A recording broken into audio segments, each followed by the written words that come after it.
the New START treaty expires on February 5th of next year. The treaty as written can no longer be extended. That had a certain number of extensions built into the treaty that enabled the executives of either country, without the necessity of going to their legislative bodies, to just extend the treaty by simple signature. But the purpose of New START was never to be a permanently extended vehicle, but to create a new arms control vehicle to buy time for the United States and Russia to come up with better arms control vehicles.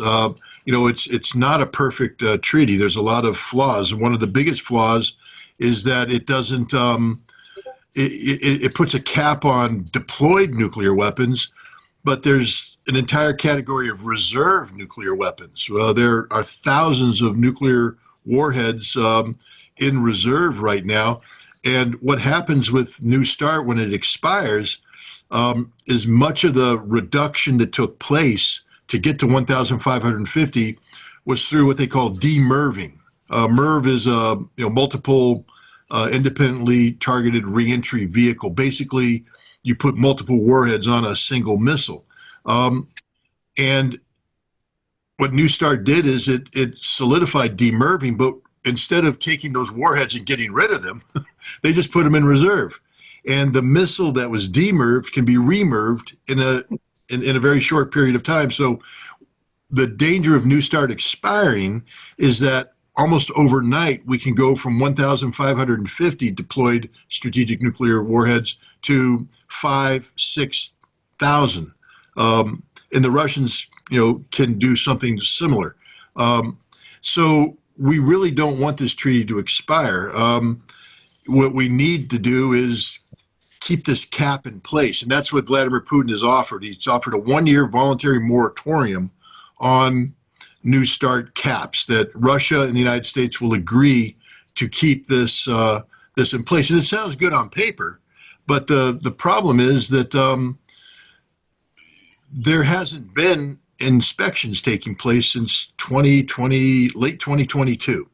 And when there are no inspections, no exchange of data, nothing happening on the compliance aspects of this treaty, you start to get whispering campaigns, especially in the communities in the United States who are opposed to arms control to begin with. There's our significant communities who believe that arms control is detrimental to the national security of the United States, that we should be going for maximum nuclear supremacy.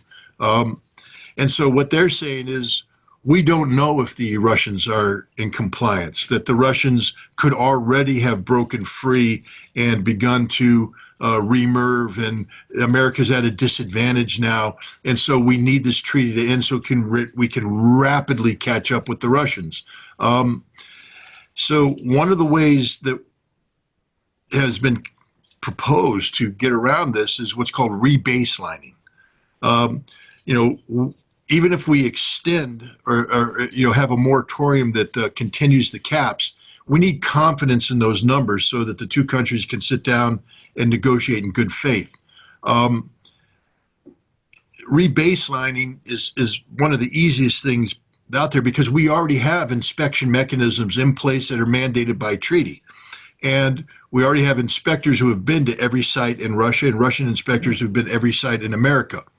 All we need to do is have inspectors pull out their last valid inspection report and travel to Russia and visit all of the sites and confirm that the data that they're seeing at these sites matches the last inspection report, rebaselining, bringing back trust and confidence in the numbers. And if you do that, and then the treaty expires, but we have an extended moratorium on the numbers, there's confidence in those numbers.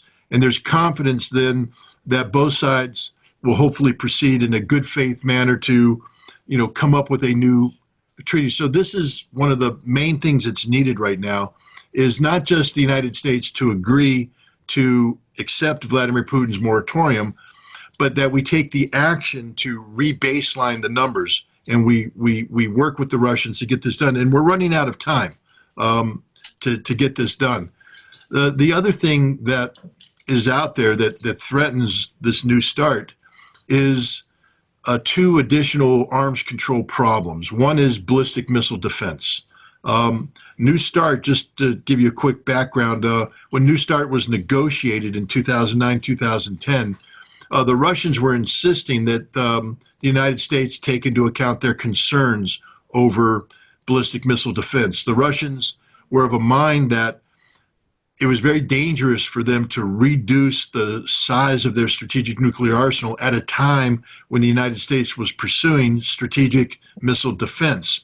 That the United States would get stronger on missile defense while the Russians were getting weaker, and this would create an imbalance in the strategic deterrence posture, and that Russia would therefore be permanently operating from a position of weakness. The United States, to be frank, negotiated in bad faith. Rose Guttemüller, whether she acted on her own volition or under orders, convinced the Russians that if they work with the United States to get New START through and ratified, that the United States would negotiate in good faith on ballistic missiles after that point. But we didn't. We got the treaty that we wanted, and we refused to negotiate with the Russians on ballistic missile defense. The Russians today have said that if the United States goes forward with the Golden Dome missile system or missile defense system that Donald Trump is talking about, that this will be a killer for New START. That there's no reason for them to even maintain these caps, and they can't maintain these caps because, again, we run into the problem that existed before. While the United States is building a missile defense, Russia would be foolish to limit its ability to defeat that defense. So Russia would have to enter into a new arms race in response. So we need to address missile defense. And what I would recommend is that an argument be made for it, during the same time period that there's a moratorium on the caps of deployed strategic weapons, that there be a moratorium on the deployment of ballistic missile defense, that we link the two. That doesn't prevent the United States from carrying out research and development, et cetera, but that the United States would agree, while the START cap is in place, not to deploy new ballistic missile defense systems. And this would give arms control negotiators from both sides a chance to fix the deficiencies that happened in 2010. The next weakness is intermediate range missiles. They were eliminated through the INF treaty that I had the honor and privilege of participating in back in 1988 through 1991. But Donald Trump withdrew from the INF treaty in 2019, and the United States began developing its own intermediate force. The Russians responded by developing their own systems. The most famous or infamous one, depending on your point of view, is the Oreshnik missile. It was actually fired in what the Russians call an operational test in November 21st of last year. It's a very dangerous system, a very effective system. And what's happening now is that the Russians have, on December 25th, Christmas Day, the Russians will declare the first Oreshnik regiment, that's 3 battalions of 3 launchers each, 9 missiles in total, to be on combat duty. This is an amazing thing that the Russians have done from a military efficiency standpoint. We're all veterans. We all understand how bureaucracies work. The Russians went from having a test missile, a handmade test missile, fired in November, to having a operational combat-ready regiment ready today, a year later. This means that they had to not only ramp up their ballistic missile production capability, to identify production facilities, to get the equipment necessary to go from making a handmade missile to serial production, to recruit and train an industrial force capable of dealing with the new technologies that exist in this, and to enter serial production. I for a while worked at Magna, Utah, at the Hercules plant. I didn't work there. I was doing New START. I was doing START treaty verification work. But I'm very familiar with. I designed a missile production course for inspectors. And so, I know the processes, and the idea of the United States being able to go from theory to full-on operational serial production with an operational unit in little more than a year, there's no example of that in the history of the United States. We don't do that.